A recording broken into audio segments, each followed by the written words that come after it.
Now we discuss about the weathering. Its first type is physical weathering. Physical weathering include granular disintegration, exfoliation, block disintegration and erosion. Granular disintegration. Granular disintegration means granular breakdown of rocks into smaller pieces.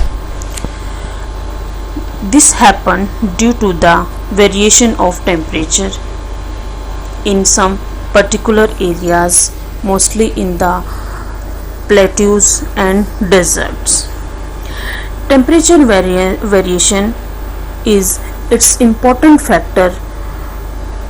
In temperature variation, we study the effect of temperature on rocks.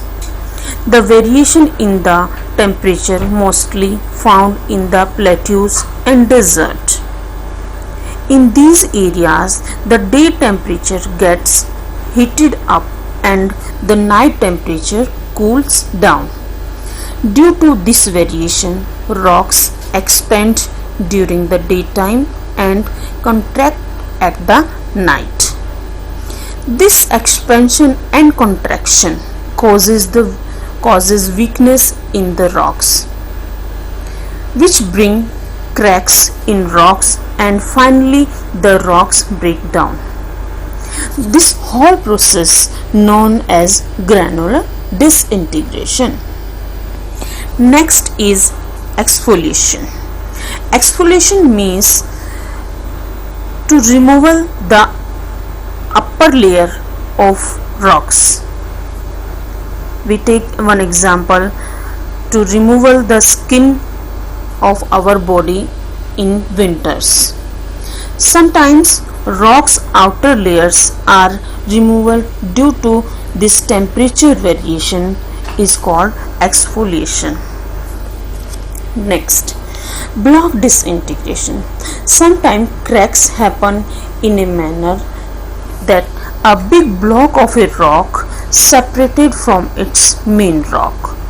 The separation of the block is known as block disintegration. Next is erosion. Erosion, these weathering happen and the breakdown of rocks. These small pieces carried by the agents. Agents are water, air and waves. They carried these all broken pieces with them and gathered on a particular place. This is called erosion. So next type is frost action. Frost action seen in hills and cold places.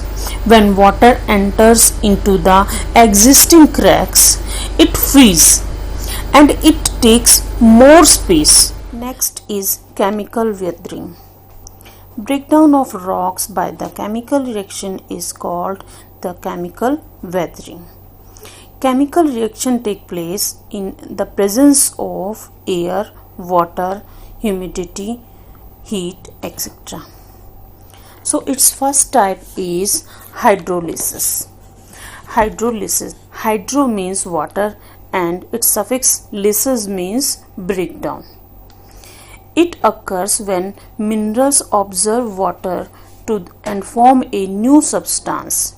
It causes expansion in the rocks, which put stress on the rocks and finally the rocks break down. Next is oxidation. Oxidation is the reaction of a substance with oxygen. Rocks get rusty if they contain irons. This rust weakens the rocks and break it down easily. Next, carbonation. Carbonation, carbon dioxide present in the air and it acts with water forming the carbonic acid. This acid is so much capable to dissolving rocks such as limestone, marble, chalk. These rocks can be dissolved easily. It can causes rock cavity and sinkhole also. Next type is biological weathering. This type of weathering is done by the plant, roots, earthworm, burrowing animals, and even human activities. Plants. Sometimes seeds fall into the cracks of the rocks where shelter of moisture helps to grow the plants. As the roots of the plants, trees grows in size. With their growth, they may cause cracks in the rocks. The cracks keep on widening with the plant growth. It resulting the breaking down of rocks. Next, due to animal. Burrowing animal like rats, rabbit dig the hole into the rocks and further the rocks break down. Human also have part to breaking down of rocks like human activities, mining, building rocks, farming, resulting the breakdown of rocks. Our next topic is effect of weathering. Weathering result in the disintegration of rocks into smaller pieces. The broken pieces of rocks may move down the slope under the influence of gravity and water flow. This is called the mass movement or mass wasting.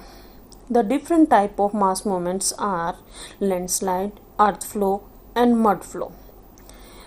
First we read about the landslide. Landslide is most common example of mass movement.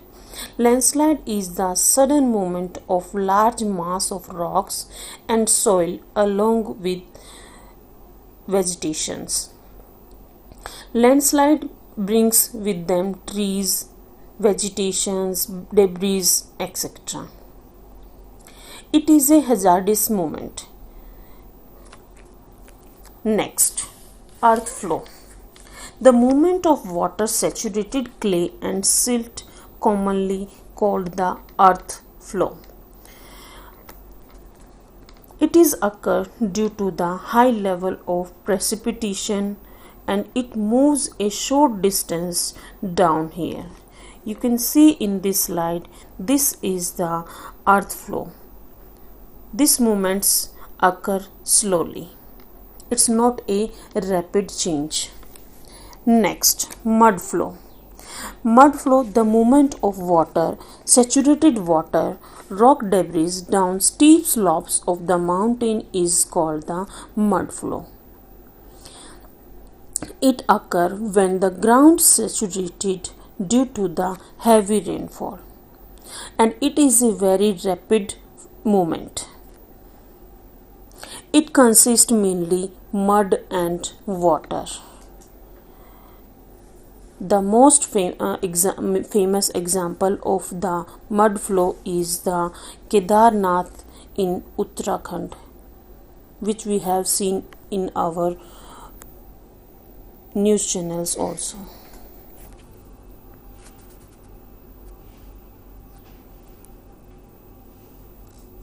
Thank you for watching my videos. For other topics, please like and subscribe my channel.